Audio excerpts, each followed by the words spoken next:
Alhamdulillah wassalatu wassalamu ala Rasulillah Sayyidina wa maulana Muhammad ibn Abdillah wa ala alihi wa sahbihi wa man tabi'ahu wa awwala. Subhanaka la ilma lana illa ma 'allamtana innaka antal alimul hakim. Rabbi shrah li sadri wa yassir li amri wa hlul 'uqdatan min lisani yafqahu qawli. Ambo tidak pakai masker sebab kalau mau pakai masker khawatir panitia salah-salah.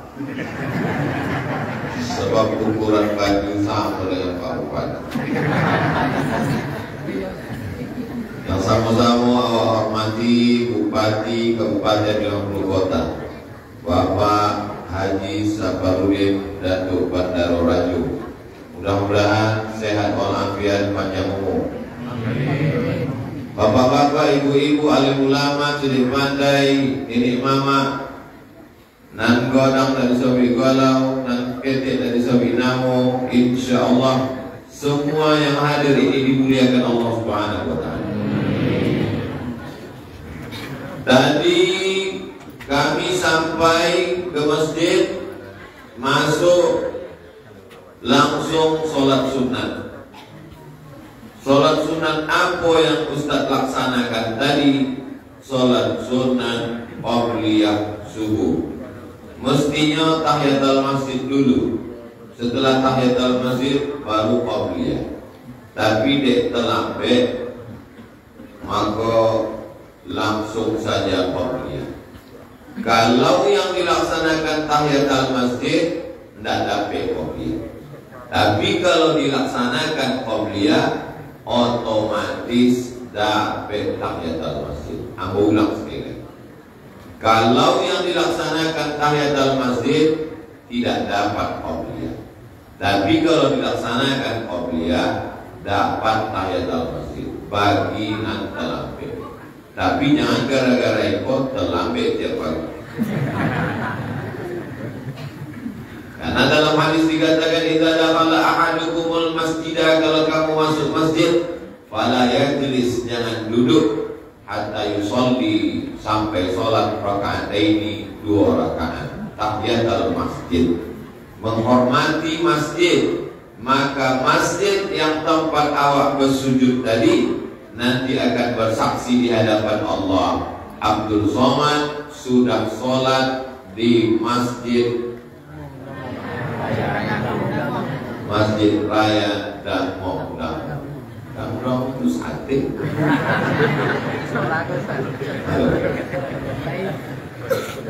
Lalu kemudian setelah itu awak pun sholat subuh. Ambo diminta pula menjadi imam.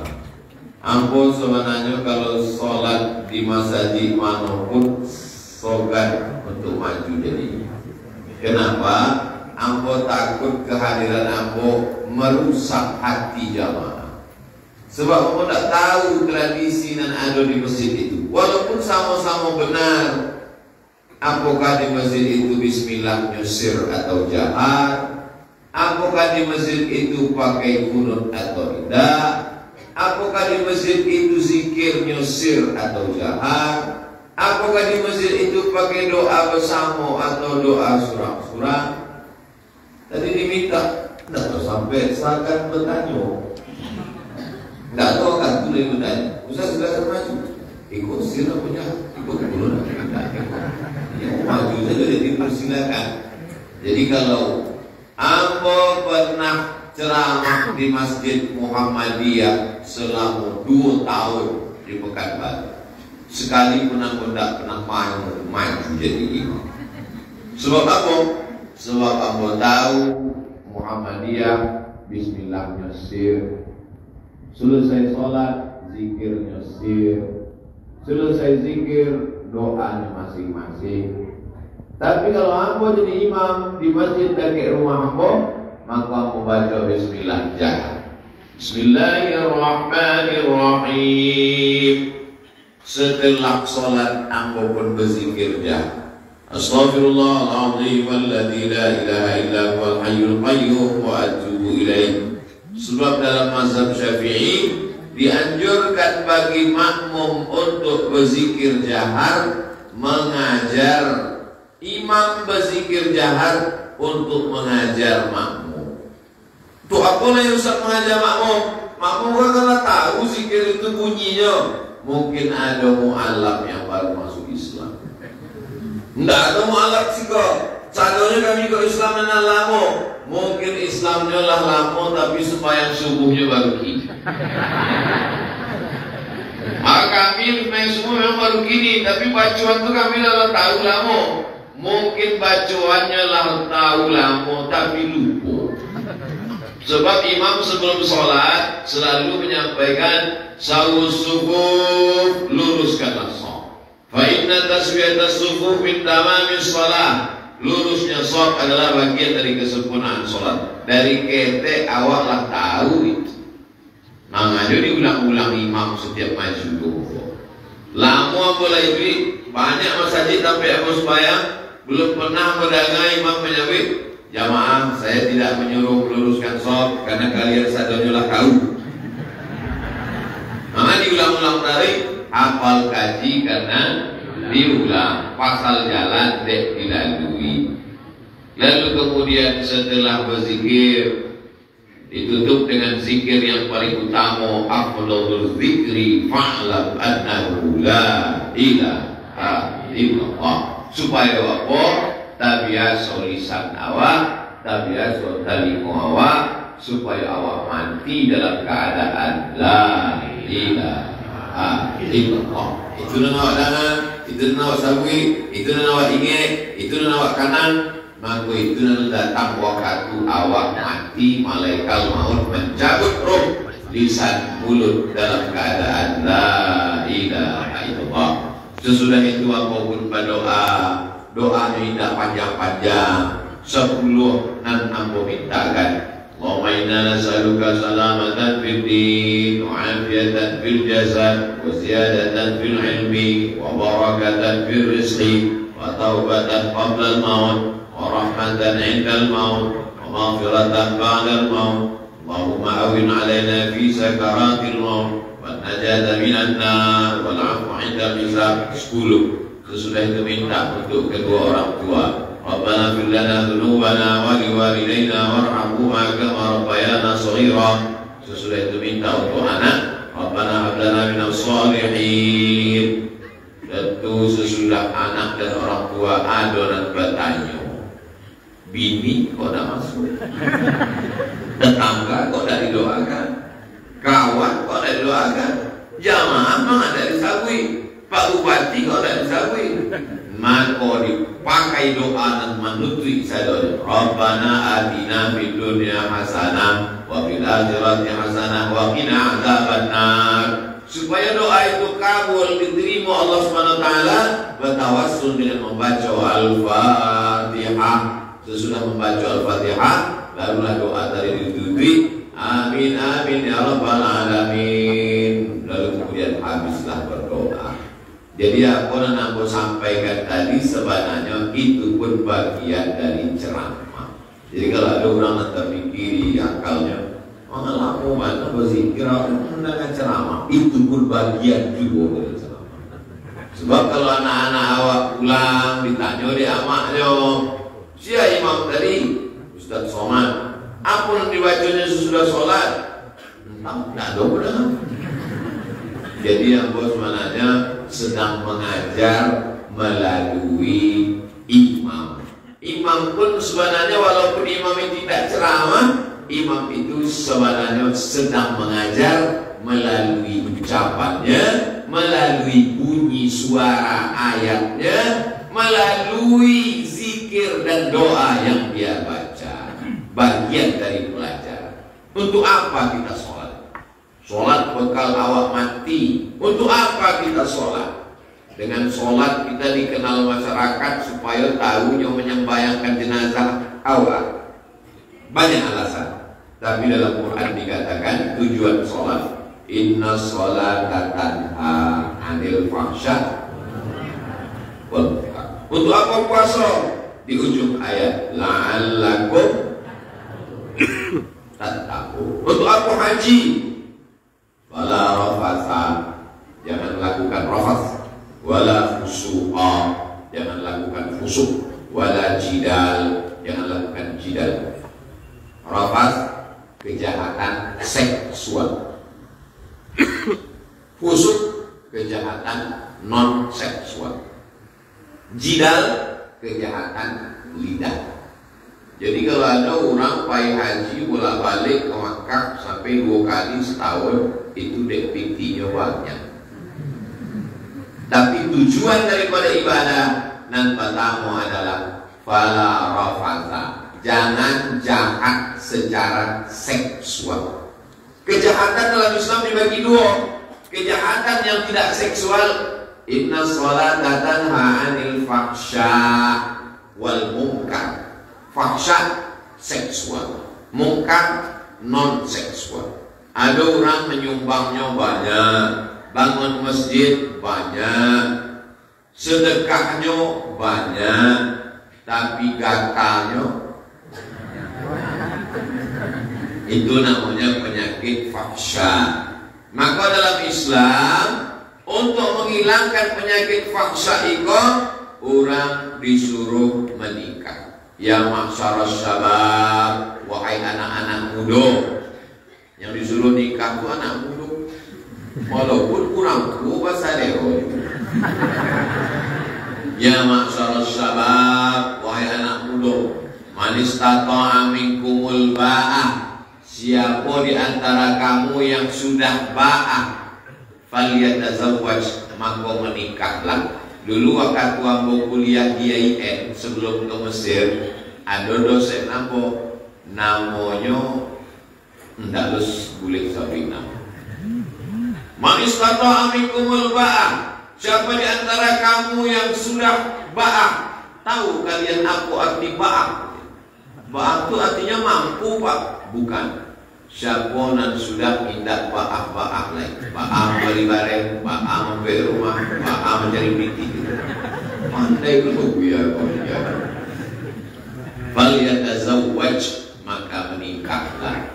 Fa innahu aghaddu lil basar, karena dengan menikah itu menundukkan mata, wa ahsanu lil farj, menjaga kemaluan.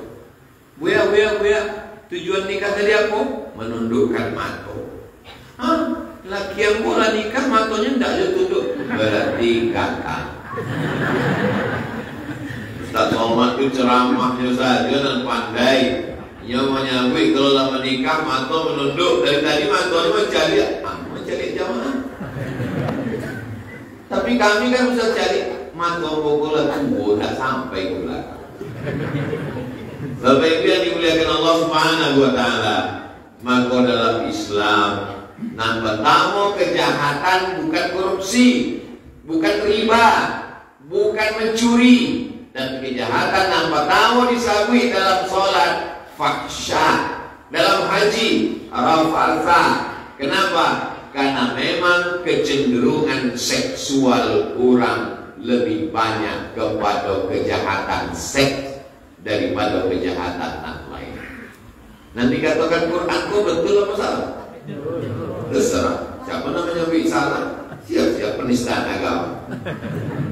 Allah menyebut itu sesuai dengan fitrah manusia. Maka laki-laki diciptakan pasangannya perempuan, yang perempuan diciptakan pasangan laki-laki. Kini ada pula penyakit lamo nan kumat kembali. Nama penyakitnya LGBT. Mudah-mudahan anak-anak awak diselamatkan Allah dari penyakit. Luar biasa. Awak kalau selalu mencari makanan sampai akhirnya indah pasalero mencari mau makan. Ambo makan di rumah makan Minang. Ambo cari kurang nangkarajo di situ makan ikan asin. Ambo tanya, apakah di sekolah lama makanan satu orang dengan ada gulai atau iku.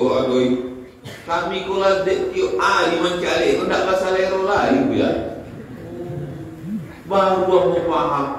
Patuilah banyak artis-artis itu tidak bahasa lero mencari perempuan.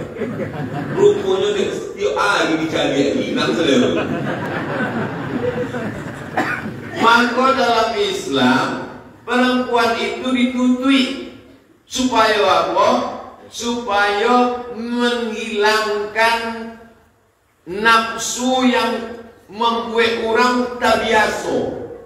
Perancang busana, tukang make up, itu dek setiap hari mencari padusi sampai hilang saleronya ke padusi.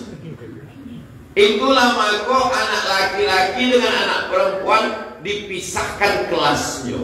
Supaya apa? Supaya dia mencari perempuan itu sekali-sekali. Makanya kami waktu kuliah di Al-Azhar Mesir, jarak kelas laki-laki sama padusi 10 km. Jauh. Tidak ada macam. Ambo tahun di Mesir itu tidak ada pacaran sama sekali. Dek persaingan ketat. Nggak capek dia. Begitu. Jadi gini anak-anak laki-laki padusi sekelas Basamo dari TK. Waktu ditanya deh, yang padusi bertanya, kamu naksir nggak dengan aku? Ya udah kita berteman aja. Itu bahasa halus menolak. Maka dikhawatirkan terjadi penyimpangan seksual. Nauzubillah. Islam mengatur itu dari kata muru auladakum bis shalah, suruh anak kamu sholat. Wahum sab'a sinin, waktu umurnya 7 tahun. Wadribuhum fil asra, pukul waktu umurnya 10 tahun. Wafarriquhum fil madaji, pisahkan tampek lalonyo. Anak laki-laki, anak perempuan 10 tahun tidak boleh lagi satu kamar, satu kasur, satu tempat tidur. Dengan orang tua berpisah. Kenapa? Karena ada hal yang dijaga oleh Islam. Islam tidak hanya sekedar cerita tentang Tuhan, tentang malaikat, tentang nabi, tentang mati, tentang surga, tentang neraka.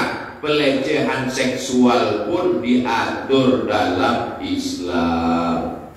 Ampunan gue kalian. Waktu sholat maghrib jam 8 balik 30. Berarti tausiah ambo sampai jam 6.30. Mudah caro awak untuk selesai kajian subuh. Jam para selesai kajian subuh. Cari saja waktu maghrib jam para maghrib jam 6.30. Maka jam 6.30 awak selesai. Nanti awak namanya sholat sunat isya. Itu kan sholat sunat isya. Man sholat subuh fi jama'atin, siapa yang sholat subuh berjamaah, thumma qa'ada yadhkurullah, duduk, jangan keluar masjid, berzikir hatta tatlu asyam, sampai terbit matahari. Thumma yusalli rak'ataini, sholat sunat 2 rakaat. Kanat lahu ka'ajri hajatin wa umrah, dapat pahala seperti haji dan umrah. Ambolah 2 tahun dapat. Januari 2020, inilah bulan Maret 2022, 2 tahun 2 bulan dapat ke Makkah. Dek apa? Dek takwid cucu hidung. Naik pesawat, turun pesawat, masuk hotel, keluar hotel, ke Madinah, keluar Madinah, ke Makkah, keluar Makkah, balik sagadap terowongan Mina itu.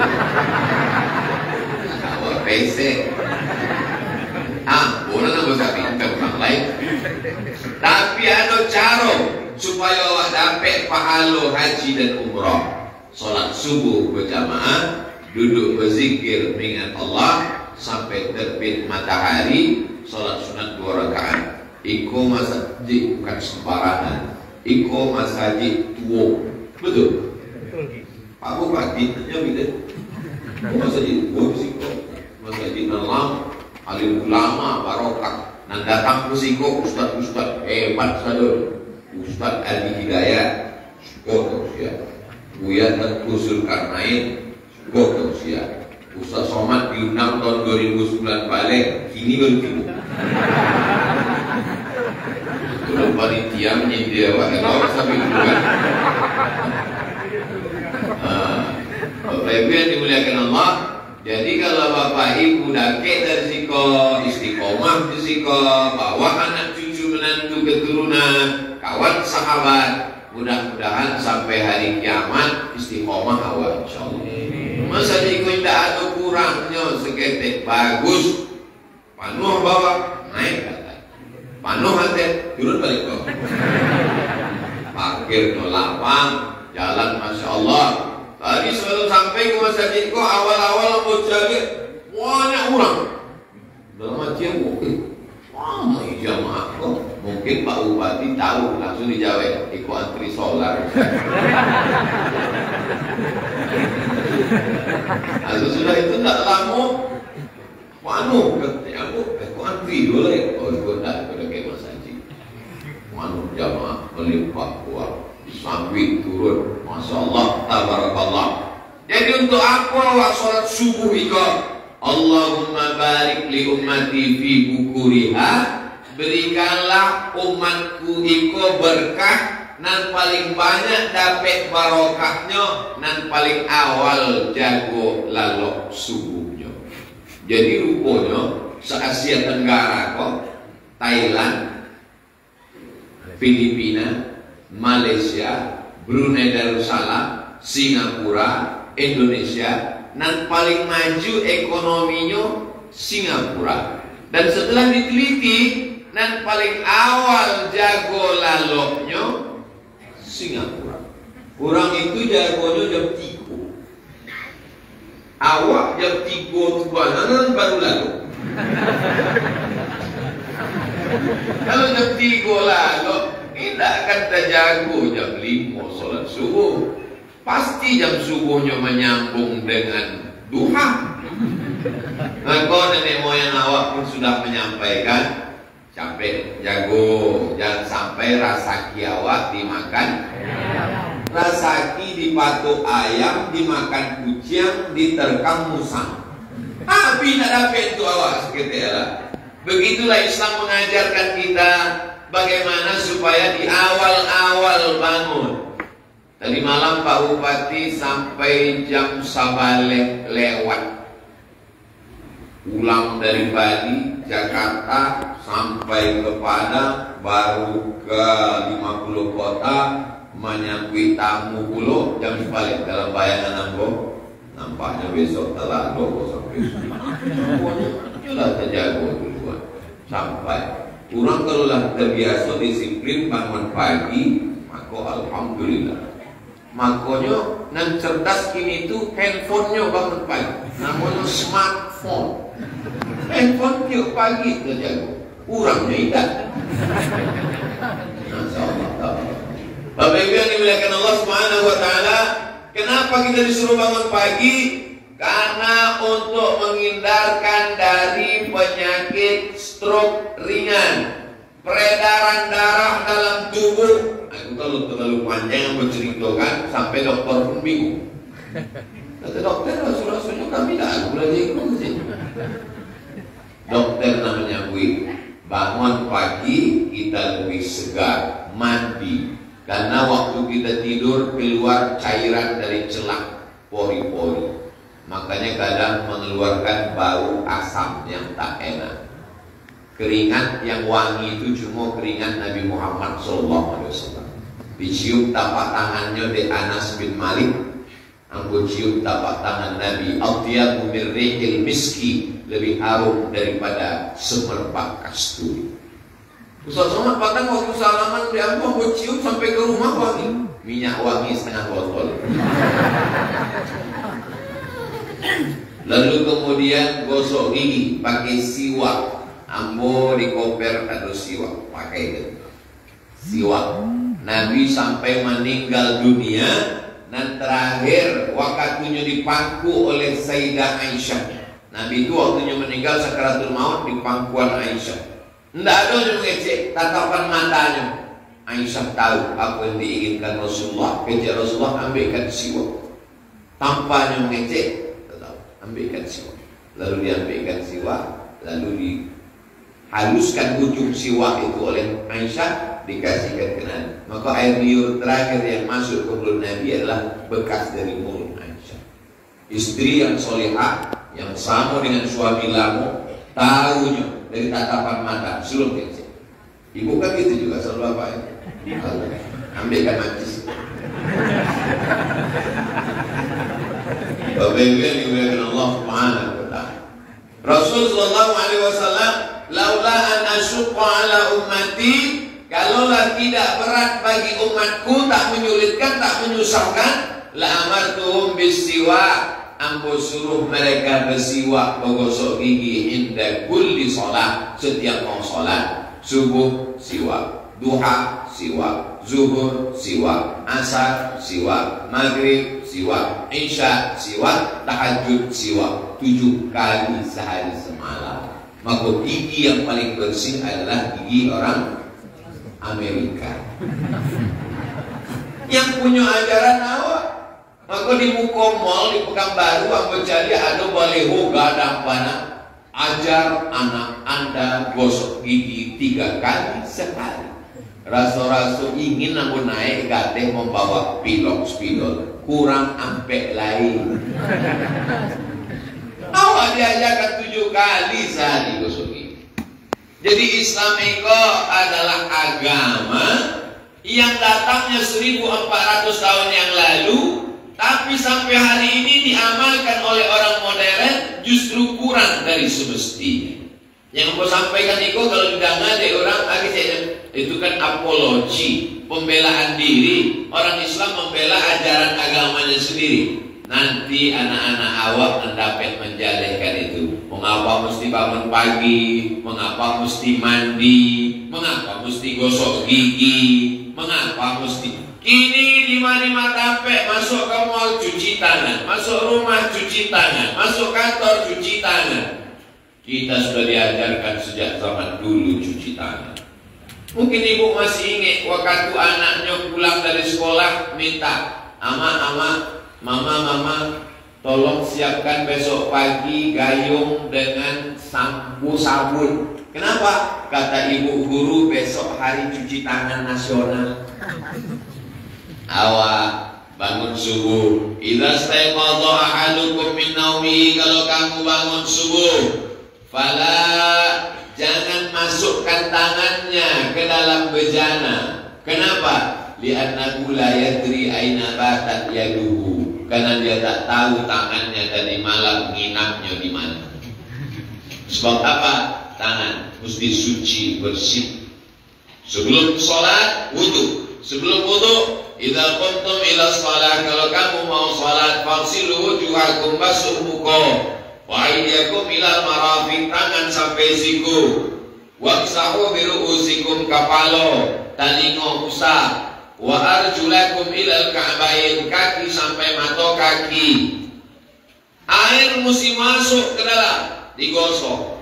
Tak boleh ada yang tak kena air, walau sebesar beras tak kena air, batal wudu. Kalau batal wudu, sholat mesti diulang. Assalamualaikum warahmatullahi, Assalamualaikum warahmatullahi. Berbisik jamaah. Mudah berani kecil jamaah. Akulah sampaikan ke imam, sampaikan Pak Imam, yo, yang tersinggung ya Pak Imam, yo, tumit Pak Imam karena cek. Rupanya kan Idul Fitri Pak Imam mengecek pagar rumah karena itu tumitnya. Dan muka nampak, dan belakang lupanya ngasih bensin. Akhirnya apa? Sagadang ujung kalingkian indah kanai air wudu batal. Kamu mahasiswi kenapa pakai kutek? Tidak sah wudu kamu. Kece ambo berang ke mahasiswi. Ambo cari bukunya hitam. Lupa, ini bukan kutek. Apa itu? Ini black henna. Oh, rupanya dulu gini namanya black henna, pina hitam.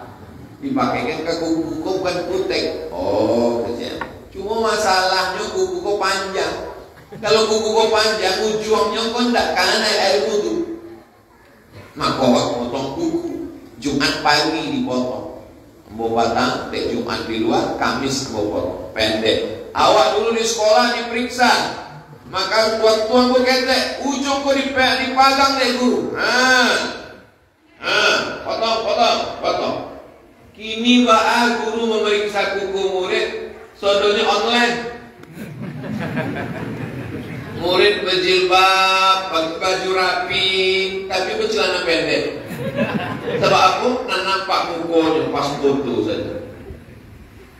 Pendidikan online hanya membuat anak-anak cerdas secara intelektual, tapi spiritual. Kalau mau melihat buktinya adalah sejak COVID Maret lockdown 2019, 2020, 2021, 22 tahun ini mahasiswa satu-satunya yang bisa pendidikan secara all full hanya pendidikan pesantren. Berbahagialah Bapak Ibu yang sudah memasukkan anaknya ke pesantren. Kenapa?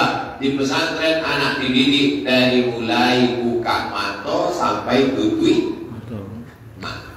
Dari mulai membangunkan, bangun subuh, jam 4 lah jago sholat tahajud, jam 5 sholat subuh, habis sholat subuh baca Quran, jam 6 persiapan, jam 7 mandi sarapan, jam 8 masuk kelas sampai zuhur, habis itu mengulang hafalan Quran, asar, habis itu olahraga, lalu kemudian maghrib sampai isya baca Quran, dari isya sampai jam 10 mengulang hafalan Quran full. Ini semua proses diajarkan dalam agama Islam. Kalau hendak membentuk bulu bambu, bentuklah dari rebung. Mana Ustaz Somad tiba-tiba ingat loh rebung, sebab malam tadi makan ciput pakai rebung. Pak rasanya susah untuk diungkapkan dengan kata. Kalau mau datang ke 50 kota. Bapak Ibu yang dimuliakan Allah Subhanahu wa taala, kalau rebung membentuknya mudah, bisa dibuat melengkung, bisa dibuat melingkar, dikasih kawatnya kami kuih. Tapi kalau sudah jadi bambu kuning, mau dibentuk dua kemungkinan. Kalau tadinya patah, kepala awak pecah. Membentuk ini, Islam ini membentuk diri awak. Dibiasakan bangun pagi, dibiasakan semua orang tersenyum. Ada orang bangun paginya on time, tahajudnya oke, sholat ke masjidnya mantap. Tapi semua orang mukanya bantuan jeruk purut ditabrak truk. Manusia tidak hanya diatur hablum minallah, tapi juga diatur bagaimana dia bersosialisasi dengan manusia. La tahqiranna minal ma'rufi syai'a. Jangan menyepelekan perbuatan baik walaupun ketek, walaupun kecil. Apa itu perbuatan baik? Antul qiya akhaka biwajhin talqin. Jumpa dengan orang wajahnya cerah. Jumpa dengan orang wajahnya cerah. Ini namanya ibadah-ibadah. Selamat yang pertama dari seksual, yang kedua selamat dari perbuatan mungkar, yang ketiga adalah lisan, lidah tidak kasar. Ustaz Somad ini kalau sudah cerita lidah katanya jangan kasar. Iyo sendiri ceramah kasar. Tidak pernah ceramah kasar. Selalu menyinggung kami. Nah tersinggungnya salah surah. Aku cerita tentang LGBT tersinggung, berarti juga LGBT. Aku bercerita tentang muka masam, berarti juga tidak pernah senyum. Syarat mandangan ceramah aku tidak banyak ciri yang tersinggung. Sebab para jamaah yang tersinggung pulang mati. Aku tidak pernah menyinggung orang. Jadi fungsi daripada ibadah itu cuma 3. Yang pertama menghilangkan penyakit seksual, yang kedua penyakit non seksual, yang ketiga penyakit lisan, kasar, sumpah serapah, caci maki. Ibadah itu pun juga ada 3. Yang pertama ibadah badan, tagak, ruku, sujud, tasyahud, gotong royong, itu namanya ibadah badan. Tawaf, sa'i, tahallul, itu ibadah badan. Jihad fisabilillah, badan berdarah, luko, kane tombak, anak panah, itu namanya ibadah badan. Nang kedua ada ibadah namanya ibadah mal. Mal artinya harta. Tiba-tiba sampai ke kota-kota gini berubah menjadi mall. Mal, harta. Makanya ada namanya baitul mal, tak baitul mal. Apa isi baitul mal? Zakat, wakaf, infak, sedekah, wasiat, hibah, ghanimah. 7 isinya. Isi baitul mal. Membayarkan zakat. Ampun apa zakat bu ya? Membayarkan wakaf. Ampun apa wakaf? Itu tanah masjid itu wakaf ampun. Alhamdulillah. Lah selesai sananya. Tidak ada kurangnya masjid awal. Ada ujian kurang bu ya. Apa tuh? Kubah masih utang. Kok tahu Ustaz? Itu ada tulisan itu. 100 juta rupiah. Tanggung jawab siapa tuh? Tanggung jawab awak Basamo. Sebab masjid bukan punya Pemda. Sebab masjid bukan punya orang. Masjid adalah punya Allah. Maka hamba Allah memakmurkan masjid agama Allah Subhanahu wa ta'ala. Cuma di tempat-tempat lain, kalau aku bercerita tentang mengganti karpet, mengganti kubah, mengganti lantai, renovasi masjid, itu biasanya langsung ada kotak ke jalan. Cuma Masjid Raya Dangong-Dangong memang sudah canggih, dari mulai jamnya canggih, tidak pakai kotak, langsung transfer banking ke nomor rekening berikut ini. Anda ingin mendapatkan atap di padang mahsyar, atap itu menaungi Anda, tidak kepanasan. Ini Ustaz Somad, saya membuat kue mana lo? Aduh, orang bersedekah kubah dapat atap di akhirat. Habisnya jalan. Kullu mri'in tahta zilli shadaqati. Nanti orang di padang mahsyar akan bernaung di bawah sedekahnya. Di mata awak bernaung, sedangkan rumah pun hancur.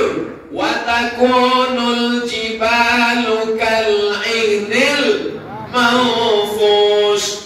Gunung Singgalang, Gunung Merapi tercabut macam bulu kambing dihembus angin. Ambil guntiang, potong bulu kambing, letakkan tapak tangan, ampui.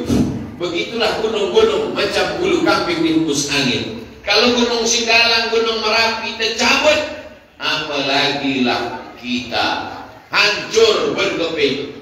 Siapa yang dapat atap naungan? Yang mendapatkan naungan adalah orang yang bersedekah. Maka nanti Bapak Ibu akan tengok ada orang di akhirat itu sampai bernaungnya kokoh kuat. Siapa itu? Itulah orang yang berwakaf kubah masjid 100 juta. Nyata. Siapa di padang mahsyar hebat banget. Itulah orang yang berwakaf kubah masjid Dangong-Dangong 100 juta. Tapi ada puluh orang bego di padang mahsyar itu naungannya tidak kubah, tapi karton. Itulah nampak sedekah 2.000. Ustaz Somad kau menyepelekan sedekah 2.000. Di tempat lain aku cari biasanya sampai sedekah itu dibuat kotak. Tapi di Masjid Raya Dangong-Dangong mantap, dibuat kresek tembus pandang. Jadi apa yang masuk nampak lah. Bapak Ibu yang merasa detak jantung agak-agak rasa berubah, sabar. Sebab ada orang biasa kalau cerita masalah jihad semuanya Allah Akbar. Tapi pas nampak kresek mulai datang. Itu berarti awak kena penyakit namanya bakhil, bin medit, bin pikir, bin pelit, bin samping. Nauzubillah. Bapak Ibu yang dimuliakan Allah Subhanahu wa taala, nah Ustaz cari blokan jantung mulai tak normal mencari kresek kos ya. Ampun. Kau mulai hilang bahan ceramah. Bapak Ibu yang dimuliakan Allah Subhanahu wa taala, setiap pagi Allah mengirim 2 malaikat. Ada Hadisnya ada dalam Sahih Bukhari, Sahih Muslim. Ma min muslimin yusbihu. Kalau ada orang Islam yang masih hidup di waktu pagi, kalau lama meninggalnya malam tadi tidak lain, tapi nanti hidup pagi kau dikirim Allah malaikat. Apa kecil malaikat itu berdoa, Allahumma atimun fiqat khalafa. Orang nan bersedekah iko agilah inyo ganti. Tapi orang nan tidak bersedekah, Allah adil dikirimnya juga malaikat cile. Akhirnya malaikat surang itu, Allahumma ati mumsikan talafa. Orang nan tak mau bersedekah, binasakanlah inyo ya Allah. Maka nan kurang-kurang tak nampak nyo kartu keresek lewat aja dia. Nyo berawal dari hal-hal ketek dulu. Misalnya beko pulang sendal hilang. Sesudah itu helm hilang.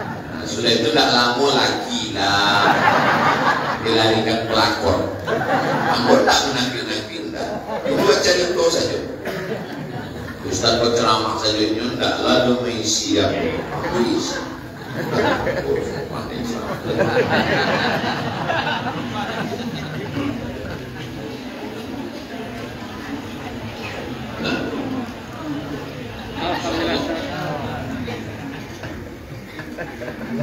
Pantai dulu.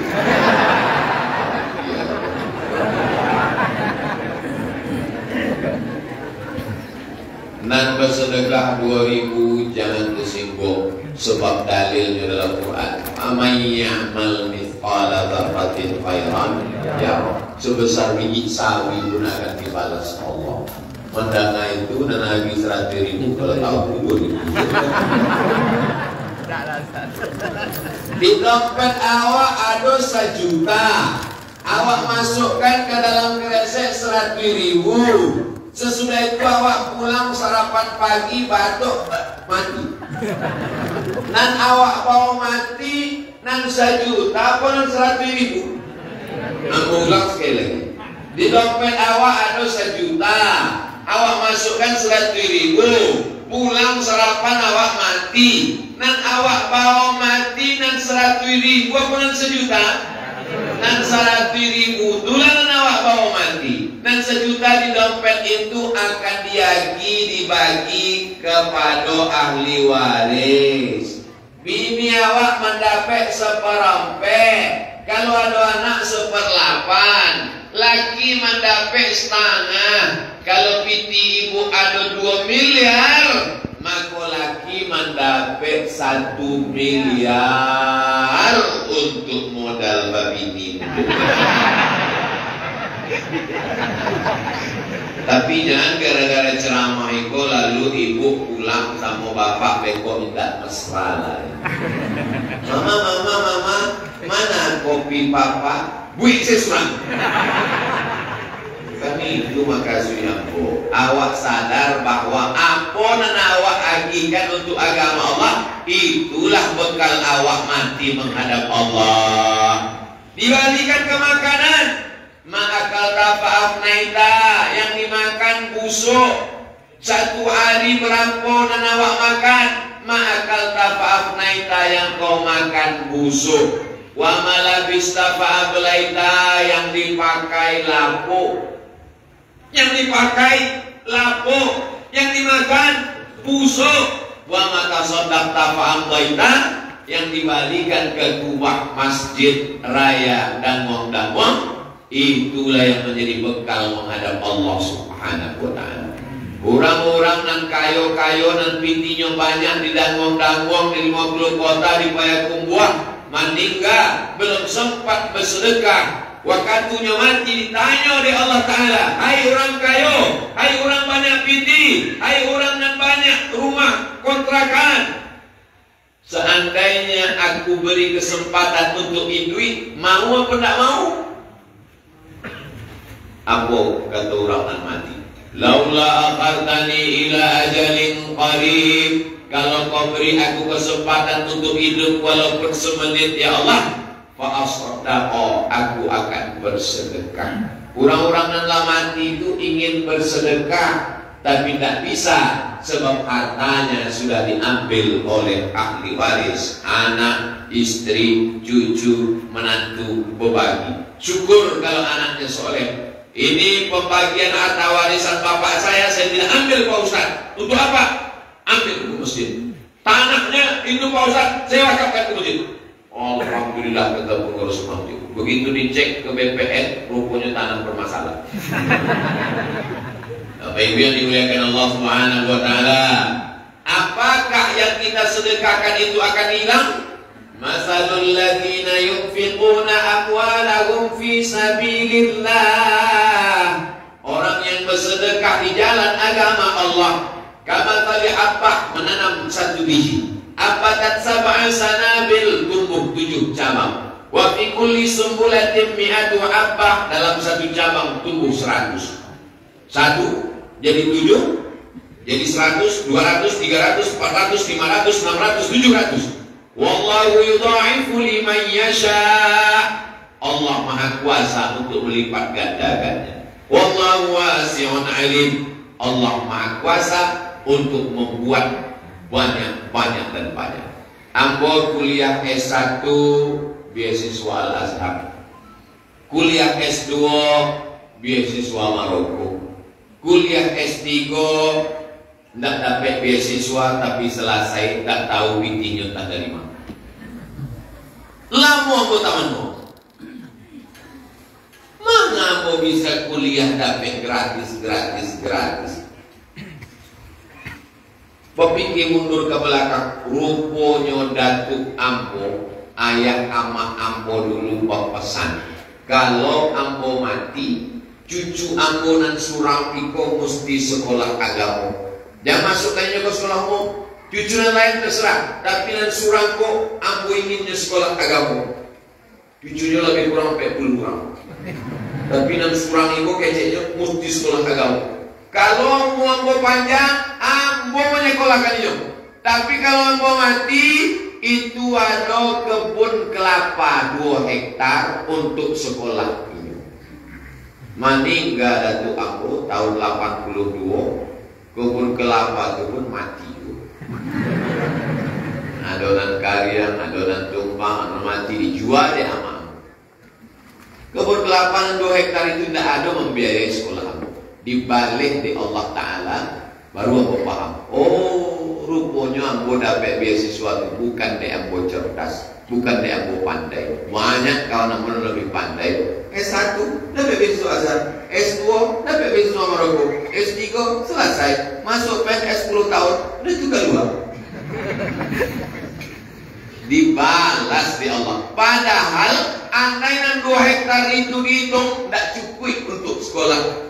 Mana lo sanggup? Andai lo 2 hektar itu buah dijago, dirawat untuk membiayai kuliahmu, tidak sanggup. Waktu upaya haji ke Makkah ditanya deh jamaah haji, dari mana deh? Dari Riau Pak. Sudah lama jadi TKI. Ambo mahasiswa. Di mana kuliah? Di Maroko. Jauh kali. Nggak ada S2 rupanya di Riau. Ada Pak, cuman 1 semesternya 7,5 juta, sidang terbuka 10 juta, tak tutui 5 balik, buku tutui 25. Binti tidak ada. Kawan cari beasiswa. Allah mengganti, tapi diganti Allah indah kepada Datuk Ambo, kepada cucunya. Disitulah Ambo paham, dan disitulah Ambo pun akan melakukan itu pada anak keponakan Ambo. Kamu insya Allah kalau panjang umur Ambo akan kirim. Dan dari mana nanti balasan? Ambo paham Allah akan memberikan balasan. Begitu jualah kita yang sudah bersedekah tadi. Mudah-mudahan beko dihitung cukup untuk kuat insya Allah. Maka beko awak di padang mahsyar sama-sama beramai-ramai di bawah cik kuat. Ditanya di orang dari Padang Panjang, dari Bukit Tinggi, di mana Ustaz Somad? Itu di bawah kubah masjid dan dapur. Semua orang tu ingin ikut, tidak bisa, dia nak tertutup. Limited edition. Sampai jam 6.30.